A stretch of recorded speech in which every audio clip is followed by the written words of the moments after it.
Daremos início agora ao capítulo 6, Ler e se encantar. Nesse capítulo, nós falaremos sobre duas leituras bastante importantes na nossa vida, que são os poemas e depois uma espécie de novela, uma criação de filme por capítulos, por episódios, certo? Neste início, nós temos que a leitura, ela proporciona momentos incríveis. A imaginação de quem lê rola solta e não há limites para se divertir e se encantar. Na literatura, existem autores, textos e histórias que cumprem muito bem esse papel e há várias gerações. Vamos falar sobre alguns deles? Então, seguindo nesta página, ok? 58 e 59, daremos início a alguns questionamentos. Por exemplo, qual é o seu livro favorito e quem é o autor dele? O que faz você gostar do seu livro favorito? Quais as características? Por que você gosta tanto desse livro preferido? Para você, o que faz um livro ser considerado um clássico? Quais clássicos você conhece? Quais você já leu? Compartilhe sua experiência com a gente no momento devido, quando estivermos em aula online, ok? Continuando, página seguinte, nós começamos com um soneto, que não é de estranheza para nós, certo? Nós já vimos em algum outro momento do nosso estudo algo sobre poemas, certo? Então, ele vai, de um modo geral, falar sobre o amor, esse soneto, certo? Bem conhecido, tá bom? Ó, amor é fogo que arde sem se ver, é ferida que dói e não se sente. É um contentamento descontente, é dor que desatina sem doer. É um não querer mais que bem querer. É solitário andar por entre a gente. É nunca contentar-se de contente. É cuidar que se ganha em se perder. É querer estar preso por vontade. É servir a quem vence o vencedor.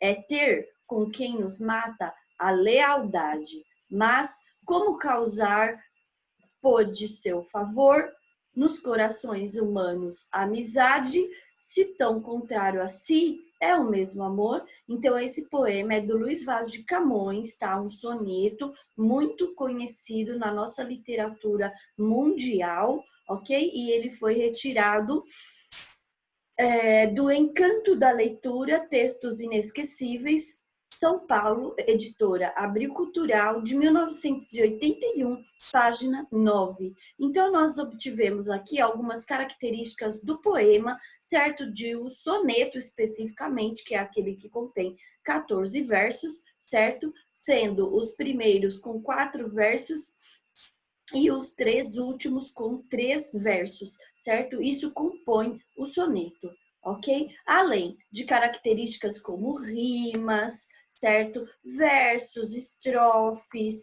certo? Tudo que nós já conhecemos a respeito de poemas para dar a sonoridade, o encantamento que só o poema tem em sua linguagem.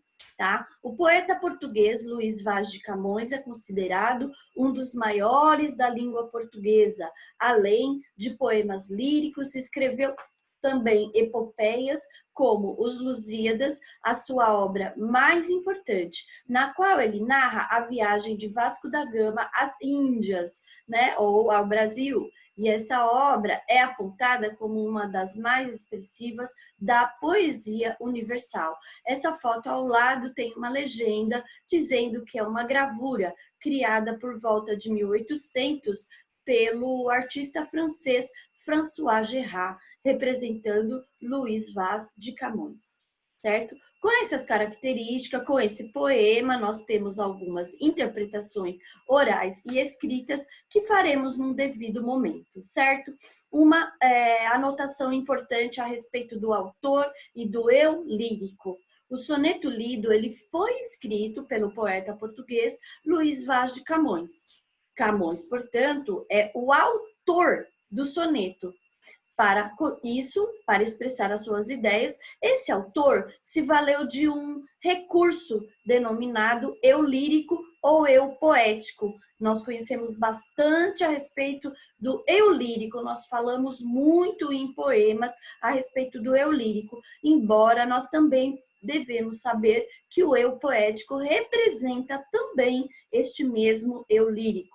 Isso quer dizer que nesse soneto ou em outros poemas, as informações, o sentimento, as ideias do contexto não necessariamente correspondem às do autor do texto, mas sim a essa voz que representa um eu fictício e que aparece em primeira pessoa. Dessa forma, o autor dá voz ao eu lírico, o que é utilizado para expressar muitas vezes sentimentos que vão além dos sentimentos do autor, possibilitando maior criatividade e pluralização dos sentidos do texto, ok? Então, gente, continuando esse item, nós temos mais exercícios a respeito do eu poético ou do eu lírico, como assim é dito, tá? O poema com uma estrutura fixa, né, no caso do soneto, composta por 4 estrofes, 2 com 4 versos, são os quartetos, e 2 com 3 versos, que são os tercetos, portanto, com 14 versos, recebe o nome de soneto, que foi o que eu disse bem lá no início, ok? Uma forma fixa.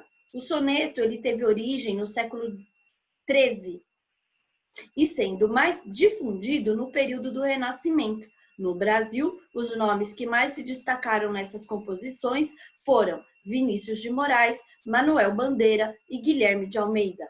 O Renascimento é um período histórico-cultural no qual Camões se insere e é conhecido como Renascimento, que ocorreu entre os séculos XIV e XVII e ficou conhecido por seus progressos e realizações nas artes, na literatura e também nas ciências. A fonte de inspiração dos intelectuais desse período eram os modelos das civilizações grega e romana, e suas obras tinham como características principais a valorização do ser humano, da natureza, da razão e do rigor científico. Além de Camões, que se destacou na literatura portuguesa, outros renascentistas se distinguiram em diferentes áreas. Tá? Aqui mais uma foto, só que dessa do astrônomo e matemático Nicolau Copérnico, 1473 e 1543. Na pintura, né, nesse período que ele insere aqui o Renascimento, estão Leonardo da Vinci, Botticelli e Michelangelo. Na escultura, Nicola Pisano, Giovanni Pisano e Donatello. A música, Giovanni de Palestrina, Andrea Gabrielli e Orlando de Lassus. Arquitetura, Filippo Brunelleschi, Leon Battista Alberti. Na literatura, Dante Alighieri, Francesco Petrarca e Giovanni Boccaccio. E na ciência, Nicolau Copérnico, Galileu Galilei e Johannes Kepler. Tá? E esses todos são bastante conhecidos, tá? Nesse período do Renascimento, que será estudado por vocês melhor detalhado, né, no ensino médio, certo? Então, a partir dessas explicações do Renascimento e dos poemas, vocês farão as páginas iniciais desse momento, ok? Aqui, a partir do soneto do Luiz Vaz de Camões, vocês farão a leitura e responderão os exercícios da página 61 e 62 a princípio. Depois nós retornaremos com os exercícios, com a conferência dessa leitura, para que mais tarde na nossa aula online nós possamos discutir a respeito da mesma, ok? Até lá, obrigada.